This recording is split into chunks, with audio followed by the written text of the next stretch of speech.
औज़ुबिल्लाहि मिनश्शैतानिर्रजीम बिस्मिल्लाहिर्रहमानिर्रहीम। Second year physics के तमाम स्टूडेंट्स को खुशामदीद। आज मैं आपके सामने कुछ न्यूमेरिकल्स लेकर हाजिर हुआ हूँ जो मॉडल पेपर से भी लिए गए हैं और चैप्टर 12 के कॉम्बिनेशन ऑफ कैपेसिटर्स के न्यूमेरिकल भी इसमें शामिल हैं। मेरी जानिब से आप तमाम स्टूडेंट्स को बहुत बहुत ईद की मुबारक कबूल हो और ईद उल अज़हा आपकी ज़िंदगी में खुशियाँ लेकर आए। और अब मैं आपसे गुजारिश करूँगा कि अपना फोकस बिल्कुल पेपर पे ले आइए, क्योंकि आपका एक एक मिनट बहुत कीमती है। You have to finish well. अपना ध्यान पढ़ाई पे रखिए। ईदें साल साल और भी आएंगी इंशाल्लाह आपकी ज़िंदगी में, लेकिन अभी आपने अपना फोकस भरपूर पढ़ाई पे लगाना है और अपना टाइम ज़ाया नहीं करें। आइए हम फोकस करते हैं अपने आज के सिलसिले की जानिब। बेटे मैं मॉडल पेपर के कुछ न्यूमेरिकल्स लेकर आया हूँ, आइए इनका आगाज़ करते हैं। बेटा ये पहला न्यूमेरिकल चैप्टर 13 से आया है, मॉडल पेपर में आपके आ चुका है। और यहाँ पर याद रहे कि ये काफ़ी इंपॉर्टेंट न्यूमेरिकल लग रहा है कि मॉडल पेपर में आ चुका है, तो अब इसको अच्छा रेडी कर लीजिएगा। यहाँ पर इस सवाल की समरी कर देता हूँ आपके सामने। जैसे हमारे घर में इलेक्ट्रिसिटी बिल बनकर आते हैं तो उनमें यूनिट्स टोटल मेंशन होते हैं और फिर एक यूनिट कितने का है उससे टोटल यूनिट मल्टीप्लाई होकर आपके टोटल बिल बना रहे होते हैं। तो यहाँ पर इस सवाल ये है कि एक बिल्डिंग के हवाले से हमें उसके टोटल यूनिट्स बनाने हैं कि वो एक महीने में कितने यूनिट कंज्यूम करेगी और फिर उसके बाद एक्सपेंडिचर पूरे बिल का कितने का आएगा और आखिर में हमें एक यूनिट कितने का है वो रेट दिया हुआ है। खैर आप परेशान ना हो, सबसे पहले सवाल को समझें कि यहाँ पर एक बिल्डिंग में 5 इलेक्ट्रिक बल्ब 100 वॉट के हैं, तो यहाँ पे हमने पावर सबकी अलग अलग बनानी है।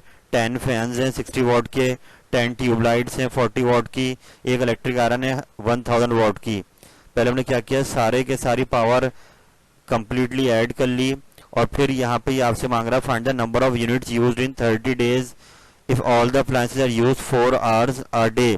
तो यहाँ पर बेटा मेंशन कर दूं मैं आपको कि जो नंबर ऑफ यूनिट्स मांग रहा है ये इक्विवेलेंट है एनर्जी इन किलोवाट आवर, यानी वो एनर्जी हम कंज्यूम करेंगे इन 30 डेज के अंदर। एक्चुअली उसी को ही हम नंबर ऑफ यूनिट्स का नाम देंगे।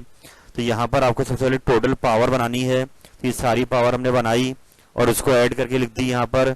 और अब क्योंकि एंड में क्योंकि हमें जवाब एनर्जी निकालनी है किलोवाट आवर में, तो हमने इसको डिवाइड कर दिया 1000 से, तो ये आ गए 2.5 किलोवाट। अब नीचे हमें टाइम दिया हुआ है कि आपको पूरा बिल एक महीने का तैयार करना है, उसमें कितनी यूनिट कंज्यूम हुए, तो 30 डेज। इसको आप पहले आर में लेकर आएंगे। ये कह रहे हैं कि 4 घंटे इस्तेमाल होगा इन अप्लायंसेस का एक दिन में, तो टाइम हो गया 30 डेज मल्टीप्लाई 4 आर, तो 120 आर हो गए। और फिर हमें एक यूनिट 90 पैसे का दिया हुआ है, उसको हमने रुपीज़ में कन्वर्ट करा और उसको 100 से डिवाइड करा 0.9 रुपीज़, ये आपके पास आ गया। और अब आपसे ये दो चीज़ें मांग रहा है कि बताइए टोटल एनर्जी आप कितनी कंज्यूम कर रहे हैं, तो नंबर ऑफ यूनिट्स की सूरत में निकलेगी एनर्जी इन किलोवाट आवर। और फिर ये आपसे टोटल बिल मांग रहा है उन यूनिट्स का। तो आपने परेशान नहीं होना है। सबसे पहले आपने यहाँ पर फॉर्मूला यूज़ कर लिया इलेक्ट्रिकल एनर्जी का कि पावर इनटू टाइम। जैसे कि पावर होती है वर्क अपॉन टाइम, तो एनर्जी हो जाएगी पावर इनटू टाइम। तो ऊपर हमने पावर सारी कन्वर्ट कर ली थी किलोवाट में, तो यहाँ रख दी इसकी वैल्यू। आगे टाइम हमने आर में ले आए थे, उसकी रख दी वैल्यू। इनको मल्टीप्लाई कराया तो आंसर आ गया 300 किलोवाट आवर, यानी 300 यूनिट कंज्यूम हो रहे हैं 30 डेज में। तो ये आपके एक पार्ट का आंसर हो गया। अब एक्सपेंडिचर यानी टोटल बिल मांग रहा है 0.9 रुपीज़ के हिसाब से, तो आपका ये जो आंसर आया है पीछे आप इसको मल्टीप्लाई करा देंगे एक यूनिट की कॉस्ट से, वो 0.9 है, तो मल्टीप्लाई होकर ये आंसर आपका आ जाएगा 270 रुपीज़। ये आपका बिल आ गया है 300 यूनिट्स का। तो ये बहुत ही कदीम ज़माने के टाइम की बात हो रही है, इस वक्त तो खैर यूनिट्स बहुत महंगे हैं। खैर सवाल की समरी में जल्दी से एक बार फिर कर देता हूँ कि यहाँ पर एक टोटल बिल्डिंग का हमें बिल तैयार करना था पूरे महीने का, और वो आपने देखा कि आपको पता होना चाहिए कितने अप्लायंसेस यूज़ हो रहे हैं। उसके हिसाब से हमने पहले पावर बनाई, फिर हमें टाइम दिया हुआ था और फिर हमने उसको यूज़ कर टोटल एनर्जी जो कंज्यूम हो रही है वो निकाली और फिर बाद में उसका बिल बनाया एक यूनिट की कॉस्ट से मल्टीप्लाई कर। चलते हैं आगे।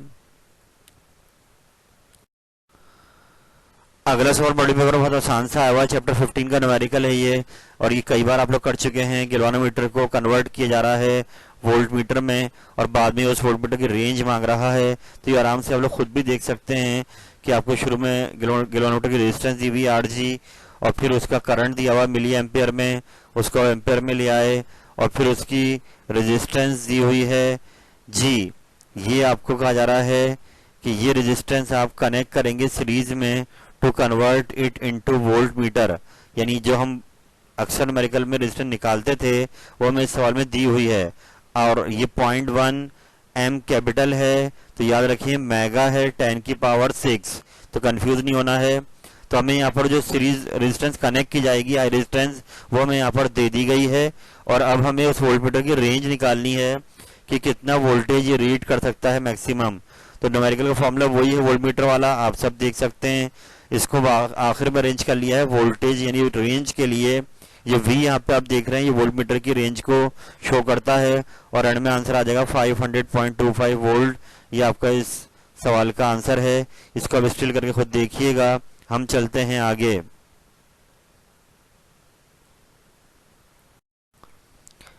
अगला क्वेश्चन ये भी मॉडल पेपर में आ चुका है आपके, और हीट चैप्टर 11 से लिया गया है। 11 चैप्टर में आप इसको तैयार भी कर चुके होंगे। मैं एक बार इसको फिर से रिपीट कर रहा हूँ कि आयरन बॉल का डायमीटर दिया हुआ है 5 सेंटीमीटर, और ये 0.01 मिलीमीटर बड़ी है एक होल से पास करने में, यानी ये पास अभी नहीं हो पा रही है जब टेम्परेचर 30 डिग्री सेंटीग्रेड है, और ये टेम्परेचर बॉल और वो जो ब्रास प्लेट है उन दोनों के लिए सेम है। सवाल अब हमसे ये है कि बताइए किस टेम्परेचर पर इन दोनों को ले जाएं जो इनके दोनों के लिए सेम हो, जहां पर ये बॉल प्लेट में से जो होल है उसमें से पास कर जाए। तो बेटा याद रहे कि आपने यहाँ पर कोफिशिएंट ऑफ लीनियर एक्सपेंशन पढ़ा है अल्फा। तो आयरन का ये आपको दिया हुआ जो बॉल है उसका अलग है, और जो ब्रास की प्लेट में होल है तो ब्रास का अल्फा अलग है। ब्रास का अल्फा ज़्यादा है, आयरन का अल्फा कम है, और ये शो कर रहा है कि जब हम इसको हीट करेंगे तो एक्सपेंशन ब्रास में ज़्यादा होगा, आयरन में कम होगा। तो इट मीन्स ये सिचुएशन आ सकती है जहाँ पर ये जो गैप अभी आ रहा है, इनिशियली आ रहा है आयरन बॉल का और होल का, ये गैप बाद में ओवरकम हो जाए और ये दोनों डायमीटर एक दूसरे के बराबर हो जाएं, और जहां होल और बॉल बराबर हो जाएंगे डायमीटर, वहां पर बॉल होल में से पास कर जाएगी। तो इस सिचुएशन को हमने असेस करा, डेटा बनाकर डायमीटर दिया हुआ आयरन बॉल का लिख दिया यहाँ पर। ब्रास प्लेट का डायमीटर हमने बनाया, कैसे बनाया कि आयरन की बॉल को में से माइनस कर दिया जितनी वो लार्ज थी उस होल से, लेकिन ये हमें डिफरेंस मिलीमीटर में दिया हुआ था। पहले इसको सेंटीमीटर में लाए, 10 से डिवाइड करा, फिर 5 में से इसको माइनस करा। तो इससे फायदा क्या हो गया कि हमें ब्रास प्लेट का जो होल था उसका डायमीटर भी मिल गया। अब इनिशियल टेम्परेचर 30 दिया हुआ है, हमें दोनों के अल्फा दिए हुए हैं, हमें निकालना है वो टेम्परेचर जहाँ पे दोनों के डायमीटर्स इक्वल हो जाएं, तो उस पॉइंट पे बॉल होल में से पास कर जाएगी। तो आए नेक्स्ट पेज पे चलते हैं।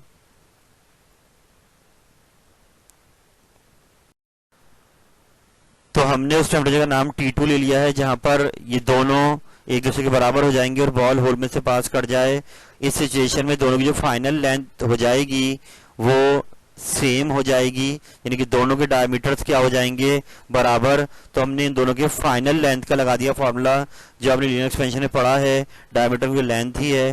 फॉर्मूला आपको याद आया होगा, डेल्टा एल का फॉर्मूला था एल, यानी डेल्टा एल को अरेंज करा था आपने एल डैश के लिए, तो एल डैश बना था आपका initial length into 1 plus alpha delta T. उम्मीद करता हूँ आपको याद आ गया होगा फॉर्मूला। तो ये आपने लेफ्ट पे भी लगा दिया, ये फॉर्मूला आपने राइट पे भी लगा दिया। अब आपको समझ में आ गया होगा कि अब की बार दोनों के डायमीटर्स तो इक्वल हो जाएंगे, मगर एक्सपेंशन जो है वो ब्रास में ज़्यादा होगा और आयरन में कम होगा। और जिस सिचुएशन में हमसे बात कर रहा है दोनों डायमीटर बराबर हैं, इसलिए हमने दोनों को इक्वेट कर लिया। इसको अब स्टिल करके देखिएगा तो मेरा थोड़ा टाइम बच जाएगा। आइए, ये 1 से मल्टीप्लाई कर दिया, दोनों को ब्रैकेट खोल दिए, सेम हेयर ब्रैकेट खोल दिए। अब हमने क्या किया, दोनों जो डायमीटर्स थे उनको एक तरफ कर लिया, आयरन वाले को और ब्रास प्लेट वाले को, और दोनों जो जिसमें अल्फा आ रहा है इनको एक तरफ कर लिया, वो इधर आके माइनस का हो गया।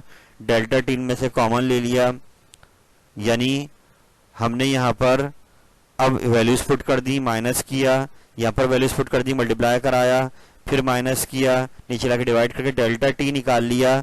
और आपको समझ में आ गया वो डेल्टा टी क्या होता है, T2 minus T1, greater minus laser, तो इसको T2 के लिए अरेंज करा, T1 की वैल्यू पुट कर तो 58.58 डिग्री सेल्सियस ये वो टेम्परेचर है जहां पर दोनों के डायमीटर्स इक्वल हो जाएंगे और ये बॉल होल में से पास कट जाएगी। इसको अब स्टिल करके देखिएगा। चलते हैं आगे।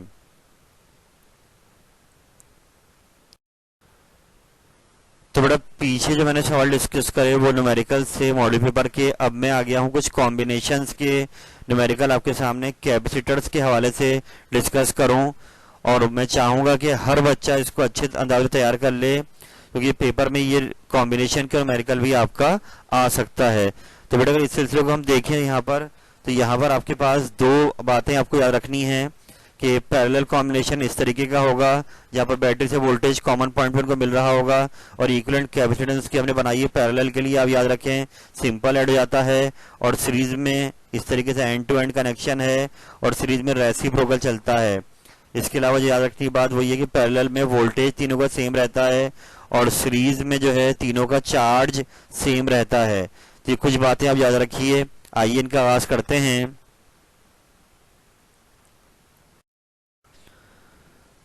तो बेटा मैं अपनी स्पीड को बहुत स्लो करूंगा कि मेरा मकसद है कि आपको ये सवाल समझ में आए। तो आइए आप भी अपनी कंसंट्रेशन लगाइएगा ताकि न्यूमेरिकल आपको समझ में आए कि हमें एक नेटवर्क दिया हुआ है, 3 कैपेसिटर आप देख रहे हैं इसके अंदर, और ये नीचे बैटरी दी हुई, इससे वोल्टेज इनको मिल रहा है और ये चार्ज हो रहे हैं। सवाल हमसे ये है कि बताइए अगर इन तीनों को हटाकर एक कैपेसिटर लगाया जाए जो उनके इक्विवेलेंट काम करे तो उस एक की कैपेसिटेंस क्या होनी चाहिए। और सवाल का दूसरा हिस्सा ये है कि बैटरी अगर इस पूरे नेटवर्क को चार्ज कर रही है तो इंडिविजुअली इन तीनों पर अलग अलग कितना चार्ज आएगा, ये हमसे मांग रहा है। तो बेटा पहला इशारा इन टाइप के सवालात में आपको ये है कि आप सबसे पहले ये पिक करना कि कौन से 2 या 3 कैपेसिटर या तो आपको क्लियरली पैरेलल में नजर आ रहे होंगे या सीरीज में नजर आ रहे होंगे, वहीं से ये सिरा मिलेगा आपको इस सवाल का और ये क्वेश्चन शुरू होगा। तो अभी मैं देख रहा हूँ डायग्राम में अपने कि C2 और C3 अगर आप गौर करें तो ये दोनों पैरेलल में मुझे नजर आ रहे हैं। तो यहीं से इस सवाल का आगाज होगा कि मैं सबसे पहले इन दोनों को हटाकर एक कैपेसिटर लगाऊंगा और उसको एक CA का नाम दे देंगे। फिर ये डेटा मैंने बना दिया है सामने आपके, तीनों का चार्ज निकालना है, नेट कैपेसिटेंस निकालनी है। नेक्स्ट पेज पे चलते हैं।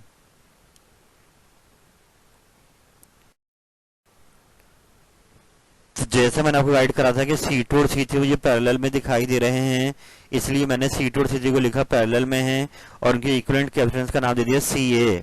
यानी इन दोनों को हटा के मैंने एक कैपेसिटर लगा दी जिसका नाम CA है। और आपको पता है पैरेलल के अंदर कैपेसिटेंस सिंपल ऐड होती हैं, तो मैंने C2 और C3 कैपेसिटेंस जो मुझे डेटा में दी हुई हैं उनको मैंने सिंपल ऐड करा दिया, तो 6 आंसर आ गया, 6 माइक्रोफेराड। ये जो नया कैपेसिटर बनेगा CA उसकी कैपेसिटेंस आ गई। अब आप अगला स्टेप देखें डायग्राम का कि C1 और CA दोनों सीरीज में दिखाई दे रहे हैं। यानी यही तरीका इन सवालों को करने का कि आपको आहिस्ता आहिस्ता कैपेसिटर्स को बंद करना होगा, किसी कॉम्बिनेशन में लगाना होगा। तो C1 और C अब आप देख सकते हैं सीरीज में आ गए हैं, तो इन दोनों को हटाकर अब आखिरी कैपेसिटर आ गया, तो उसका नाम मैंने C इक्विवेलेंट दे दिया, CEQ। और क्योंकि आपको पता है सीरीज के अंदर रेसिप्रोकल चलता है तो 1/C1 प्लस 1/CA। अब इनकी वैल्यूज को पुट कर दिया, यहाँ पे LCM ले लिया। नेक्स्ट पेज पे चलते हैं।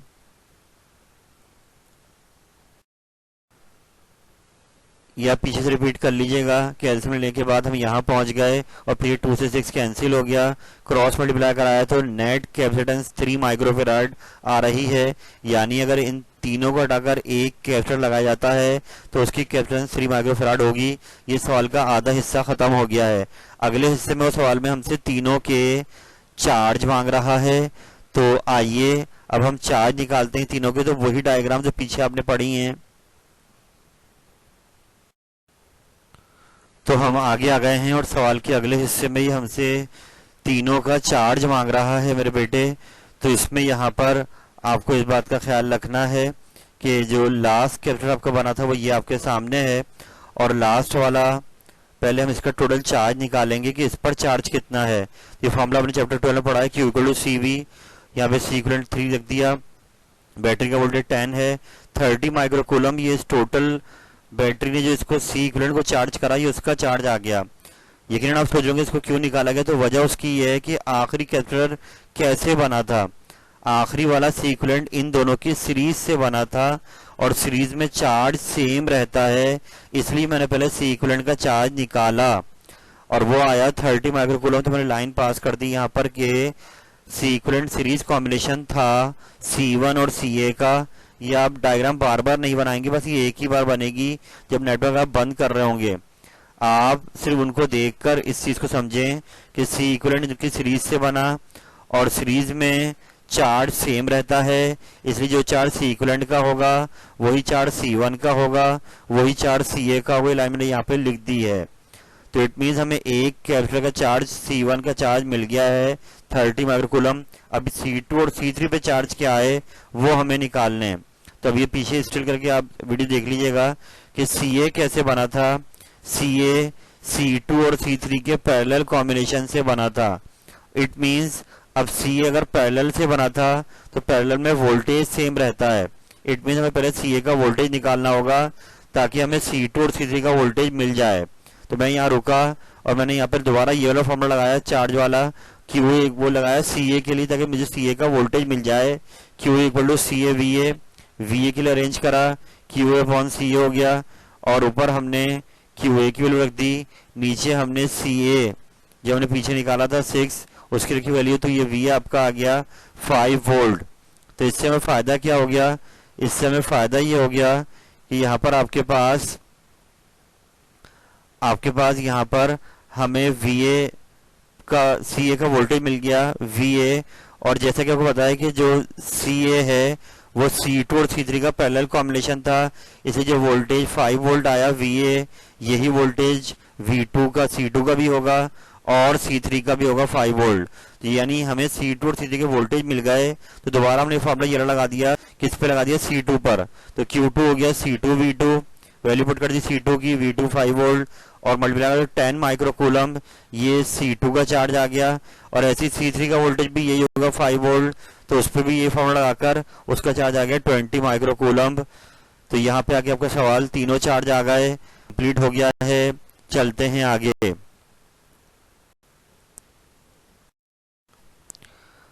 नेक्स्ट क्वेश्चन उसी सिलसिले को आगे बढ़ाया जा रहा है, कॉम्बिनेशन ऑफ कैपेसिटर के न्यूमेरिकल। कि यहाँ पर आपको आपकी बार 1 2 3 4 कैपेसिटर दिए हुए हैं, एक नेटवर्क बना हुआ है सेम प्रीवियस क्वेश्चन की तरह। पहले हमसे मांग रहा है कि चारों को हटाकर एक लगाया जाए कैपेसिटर, उसकी कैपेसिटेंस क्या होगी। और बाद में सेकंड पार्ट में ही अब हमसे चारों का चार्ज नहीं मांग रहा है बल्कि 5 माइक्रोफेराड वाला जो कि C3 है, यानी हमें खाली C3 का चार्ज मांगा जा रहा है इस सवाल में। तो आए चलते हैं आगे। तो बेटा आइए यहाँ पर हम लोग अपना कॉम्बिनेशन बंद करना शुरू करते हैं कि सिलसिला कहाँ से शुरू किया जाए। तो अब डायग्राम में देखिए तो C2 और C3 एक बार फिर हमें पैरेलल में दिखाई दे रहे हैं। पैरेलल की पहचान यही है कि उसमें सर्किट जहाँ पर वोल्टेज आपको मिलता है वो कॉमन पॉइंट पे दोनों को मिलता है और वो एंड टू एंड कनेक्ट नहीं होते। तो इट मीन C2 और C3 पैरेलल में हैं और पैरेलल के लिए हमने इन दोनों को हटाकर एक लगा दिया CA और पैरेलल में सिंपल कैपेसिटेंस ऐड हो जाती है। तो C हमने निकाला, दोनों को प्लस कराकर C2 और C3 की वैल्यू पीछे डेटा में आपको दी हुई वहां से देख लीजिएगा। तो ये आ गया 7 माइक्रोफेराड। अब इसके बाद अब डायग्राम ये पोजीशन आ गया। अब ये दोनों C1 और CA सीरीज में दिखाई दे रहे हैं, वो मैंने यहाँ पे लिखा हुआ है कि दोनों सीरीज में हैं और इन दोनों को हटा के भाई एक CB लगाया जाएगा। और याद रहे कि सीरीज में रेसिप्रोकल चलता है। तो यहाँ से C1 की वैल्यू पीछे देख के रख दी, C ऊपर 7 आया और रखा, एलसीएम लिया। नेक्स्ट पेज पे चलते हैं। तो आइए बेटा इसके बाद पीछे से आप कनेक्ट कर लीजिएगा इसको कि डिवाइड करके CB आ गया है 2.1 माइक्रोफेराड। डायग्राम फिर आपको नजर आ रही है कि CB और C4 पैरेलल में दिखाई दे रहे हैं। तो इन पे लगा दिया पैरेलल वाला फॉर्मूला, क्योंकि अब इन दोनों को हटाकर आखिरी वाला आएगा तो उसको हमने C इक्विवेलेंट का नाम दे दिया। और पैरेलल में सिंपल ऐड हो जाती हैं तो दोनों को ऐड कर दिया। और यूं आपका आधा सवाल यहाँ खत्म हो गया कि नेट कैपेसिटेंस आपकी आ गई 6.1 माइक्रोफेराड। अब इस सवाल में अगला हिस्से में उसने सबके चार्ज नहीं मांगे थे बल्कि हमसे हमें खाली बोला था कि बताओ 5 माइक्रोफेराड वाला जिसका नाम C3 है उसका चार्ज कितना है। तो ऐसे ऐसे नेटवर्क को पीछे लेकर जाना है अपने, जैसे हमने बंद करा। तो याद रहे ये डायग्राम जितनी बनाई जा रही है सब एक ही बार आपने बनानी है सवाल में, बार बार नहीं बनानी। तो अब लास्ट कैपेसिटर जो बना था वो कैसे बना ये देखिए आप, ये C4 CB के पैरेलल से बना। तो हम यहाँ पर इसका स्टार्ट में नेट चार्ज नहीं निकालेंगे क्योंकि नेट चार्ज हमसे नहीं मांग रहा है, ये हमसे मांग रहा है C3 का चार्ज। और ये C इक्विवेलेंट कैसे बना था, इन दोनों के पैरेलल से बना। तो जो चीज सेम रहती है हम वो निकालते हैं। तो हमने पहले यहाँ पर C इक्विवेलेंट आपको पता है इसका टोटल वोल्टेज 10 वोल्ट दिया हुआ है, तो जो इनका वोल्ट होगा वही C4 CB का वोल्टेज होगा, वो मैंने यहाँ पे लिख दी क्योंकि इनके पैरेलल कॉम्बिनेशन से बना है। तो जो वो नेट वोल्टेज होगा वही वोल्टेज VB होगा, वही V4 10 वोल्ट। तो यूँ हमें CB का वोल्टेज मिल गया। अब CB कैसे बना था या पीछे डायग्राम में देखिएगा। खैर CB मैं यहाँ बता देता हूँ कि CB चार्ज जो बना है ये सीरीज कॉम्बिनेशन से बना था। CB बना था सीरीज कॉम्बिनेशन से। तो यहाँ पर C1 और CA के सीरीज कॉम्बिनेशन से CB तैयार हुआ था। सीरीज में चार्ज सेम रहता है। तो यहाँ रुककर हमने क्या निकाला, CB का चार्ज निकाला। अब जब चार्ज आ गया तो जो चार्ज CB का होगा वही चार्ज C1 और CA का भी होगा, क्योंकि वो दोनों किस में लगे हुए हैं, सीरीज में लगे हुए हैं। लेकिन हमें जाना है CA के अंदर, क्योंकि हमें उसी से मिलेगा C3 का वोल्टेज। तो CA कैसे बना था या पीछे देखिएगा। CA था पैरेलल कॉम्बिनेशन, जो आप पीछे देखेंगे डायग्राम में। तो इसलिए हमने पहले CA का क्या निकाल लिया, वोल्टेज निकाल लिया। CA का वोल्टेज जब आ गया तो आगे चलते हैं। तो जो CA था वो पैरेलल कॉम्बिनेशन था C2 और C3 का। तो जो CA का वोल्टेज हुआ वही C2 और C3 का वोल्टेज हो गया। और यूं अब हमें चाहिए C3 पे चार्ज। तो C3 का चार्ज आ जाएगा Q3 = C3V3। वैल्यू पुट करी और 15 माइक्रोकूलम ये आपका C3 का चार्ज आ गया है। और न्यूमेरिकल आपका यहाँ पे खत्म हो गया। चलते हैं आगे। बेटा एक न्यूमेरिकल मैंने और डाल दिया है यहाँ पर कॉम्बिनेशंस के हवाले से, लेकिन याद रहे कि मैं और एक सिलसिला बनाऊंगा वीडियो का, इसमें मजीद न्यूमेरिकल्स आपको दूंगा कॉम्बिनेशंस के, और चैप्टर 13 के रजिस्टर वाले उसमें शामिल कर दूंगा।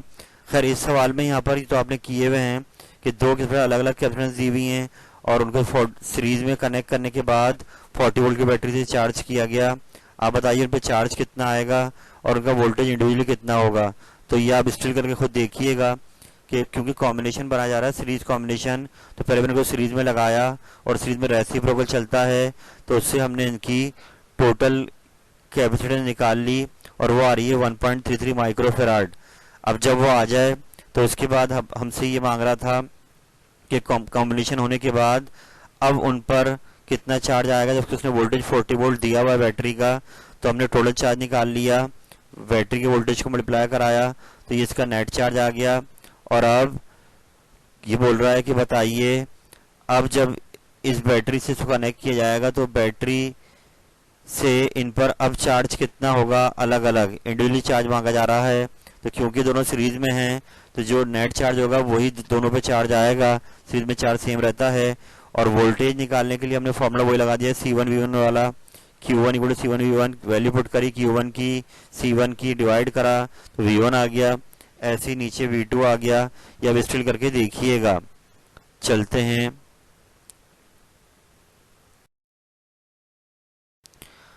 अल्हम्दुलिल्लाह मेरे बेटे, मैंने आपके सामने कुछ न्यूमेरिकल्स डिस्कस करे हैं और मैं आपको बिल्कुल रिलैक्स करना चाहूँगा कि आप लोग परेशान ना हों, कॉन्फिडेंट रहें और वक्त ज़ाया ना करें। देखिए जितना आप टेंशन लेंगे उतनी आप अपने लिए मामलात ख़राब करेंगे। आप बहुत पुरएतमाद रहिए और पेपर पे नज़र रखें अपनी। आपको 2 घंटे मिलेंगे और उसमें मेरे बेटे आपने अपना कंप्लीट जो ईयर आपने पढ़ा है उसका रिफ्लेक्ट करना है अपनी स्टडीज़ को कि आपका स्टैंडर्ड कैसा है।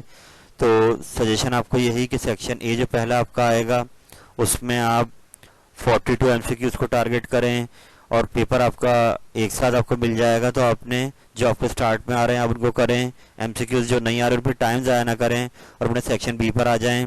बी में आपके पास 9 में से 5 सवाल करने हैं और फिर उसके बाद सेक्शन सी में आपको 2 लॉन्ग क्वेश्चन में से 1 लॉन्ग क्वेश्चन उठाना है। आप परेशान ना हों, आपको जो काम बताया जा रहा है उसको प्रॉपरली करते जाएं। अल्लाह ताला आपका हामी नासिर है।